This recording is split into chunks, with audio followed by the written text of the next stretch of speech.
This is Camponotus CA02, one of the largest ants in North America, and I have a colony of them. Over the next few months, I will work to grow this colony to be as big as possible, and along the way, getting some ginormous workers. But for this to happen, first I need to make some changes, starting with their test tube, because right now, it's not looking too great. They're sitting in molds, and they need to be moved immediately, or else the health of the colony could be in danger. By the time I moved them, their whole tube was taken up by some interesting looking liquid. But it did make moving them really easy though, so I'm not complaining. And now that their test tube's clean, I have a new thing to focus on. Heating. All ant brood, being the eggs, larvae, and pupae, develop much faster with a little extra heat. This quicker growth speed is especially important for these guys, as because they're so big, they take a long time to develop. Like, this whole process is so long that it can take them months to get a new worker. So I got this heating pad to help them out. Now, initially, this whole process was working out great for the beginning. But as time went on, it got a little too hot. So I switched to focus on something else. Food. There are two types of food these ants are going to need to keep growing their colony. Sugar and protein. For sugar, I'm giving them some red sugar water. And for the protein, I feed them cut up mealworms. I started feeding them every other day, and they started eating like crazy. At this point, they're always out looking for more food. And when they find what they came for, they go right for the sugar water. But they sometimes can't walk too well. Now, when these guys drink this stuff, there's some weird things that happen. Now, if you have a real keen eye, you might notice they seem to be turning a little red. And this is because they actually have a sort of second stomach, which they use as storage for the food they've gathered.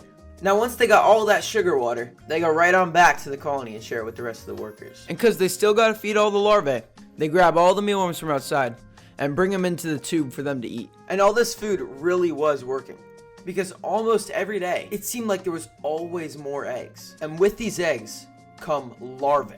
And not only were there more of them, they're also getting much bigger, with one of them getting to be almost double the size of some of the largest workers. Like, this guy's gonna be huge, but they're still not growing fast enough. So it's time to get heating figured out. So I realized that all I really needed to do to heat them safely was to keep just a little bit of space between the heating pad and the test tube. Almost immediately, they brought all their eggs, larvae, and pupae right over where the heat was. And that was really it, because after this, things started to change drastically.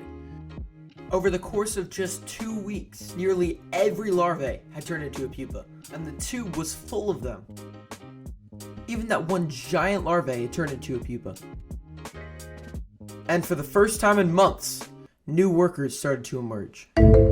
Empty cocoons began appearing in the nest. And from them came these new bright orange workers. More and more just continued to hatch until there was almost 20 ants in the colony. Then all of a sudden, they started opening the big one. They started opening the cocoon by its head, slowly revealing the ant's giant jaws.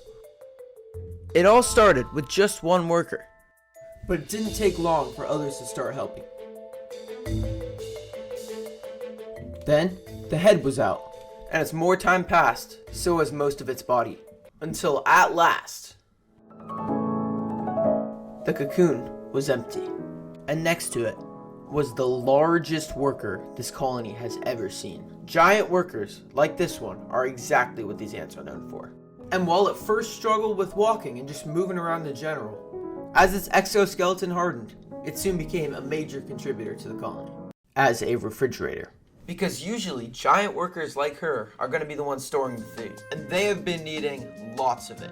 Because as the weeks have been going by, this colony has just been growing and growing. The colony has hit nearly 30 workers by this point. And as a result, a lot more are coming out to try to feed them all. And even as some of the older workers begin to die out, their numbers still seem to be increasing week by week. Now, I don't know how much this snowball effect is going to keep happening, but sooner or later, they might need a new home.